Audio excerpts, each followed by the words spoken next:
Hello BookTube, hello friends, welcome to Lizzie Faye Loves Books. I'm Elizabeth, and I've got a video for you today that is a summer challenge of sorts. I discovered this on Instagram a few days ago, and the challenge is actually called hashtag 6-Book Summer Challenge. And on Instagram, what you're supposed to do is find 6 books that have the word summer in the title and post a picture of those 6 books. It's pretty simple. And this is actually the my middle grade edition of this video because I am going to do a post on Instagram and show both of my stacks, but I had a 6-book stack of adult books that have the word summer in the title, and then another stack, which I'm going to show you today, that has a combination of middle grade and YA books that all have summer in the title. Now, this challenge didn't start out to be a BookTube challenge. I just decided to make a couple of videos about it, and I want to tag any of you out there who are interested in doing this. You don't have to do 2. You can just combine. If you have at least 6 books of any genre or type or age group that have the word summer in the title, just make a stack of 6 and post a picture on Instagram. And if you do videos and you want to make a video, then that's awesome. Let me know if you decide to do that. So I've already done a video of my 6 adult books that have the word summer in the title. I actually have a couple more than 6, but I just narrowed it down. The 2 I left out were ones that had already been shown in other people's Instagram posts, and I just decided to leave those off and just do 6 that had not been shown at the time that I posted mine. So I have 6 books here that all have summer in the title. 2 of them are YA, 3 of them are middle grade, and 1 could really go either way. It's about a girl who is right in the middle of her summer between middle school and high school. So it's very appropriate for either age group. And that's the one I want to talk about first because I kind of consider it more of a middle grade book, but I think it can be enjoyed by a high schooler as well. I consider this my top favorite middle grade book, really of all time, or at least of the last 20 years, probably.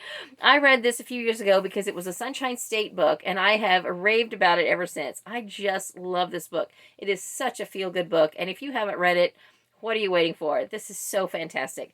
It is The Summer I Saved the World in 65 Days, and it's about a girl who, at the beginning of the summer, she's not really wanting to do anything for anybody. She's just wanting to have an easy summer and just do some fun things.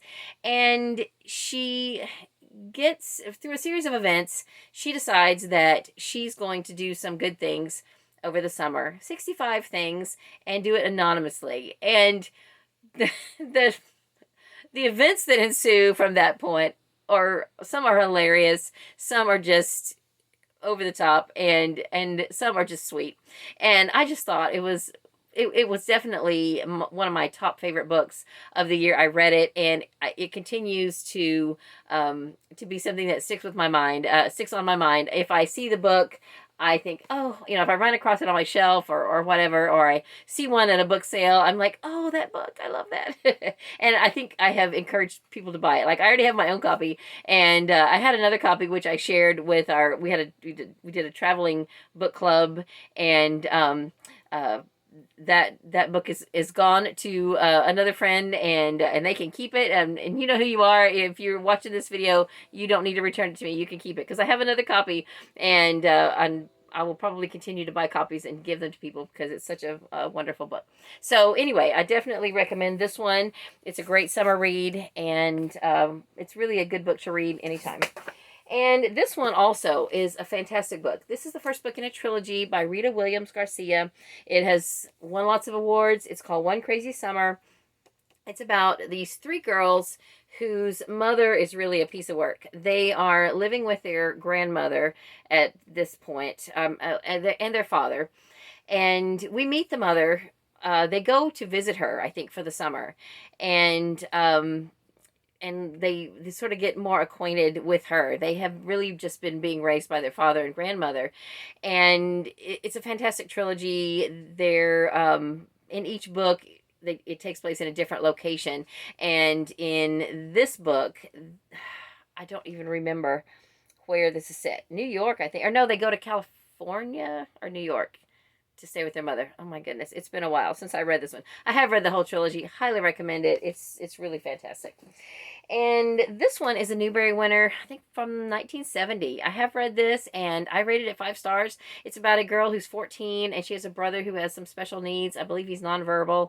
And it was just really a sweet story that I really enjoyed. It's very short and I really liked it. This one I have not read. This one I probably picked up at a library book sale. It's called A Summer Like Turnips. It's by LouAnn Gaeddert, or Gaeddert. I'm not sure how you say that name, but it's very short. And actually, I do know where I got this. This was weeded out from my own school, my hometown school library. And when I was visiting my hometown a few years ago, somebody who worked at the school had a box of books that they'd weeded out and said, do you want any of these? And this was one of the ones that I kept. So I don't know anything about it, but I actually, food in the title draws me in, and I've got a couple of books with turnip in the title. I don't know, haven't read any of them. This one I have read. It is the first book in the Magnus Chase trilogy by Riordan. Magnus Chase and the Gods of Asgard, The Sword of Summer, and this is about Norse mythology. So if you have read any Rick Riordan books and you haven't read this one, a lot of his books are geared towards middle grade. This one is definitely more YA, but Percy Jackson does make a couple of appearances in the series, and I really enjoyed it. And then the last one I have not read. This is by Anne Brashares, I think is how you say her name. This is the second book in the Sisterhood of the Traveling Pants series. I've only read the first book. I have the whole series, and this one is the second summer of the Sisterhood. And one of these days, I will get around to finishing this series. But anyway, those are my 6 books that are either YA or middle grade that have summer in the title. Have you read any of these, or are you interested in reading any of these? Let's chat about them in the comments. That's all I have for this video. Thank you so much for watching. If you want to do an Instagram post, I tag you. And if you want to do a video and show 6 books with summer in the title, I tag you. So that's all for this video. Thank you so much. Have a great day. Read a good book, and God bless you.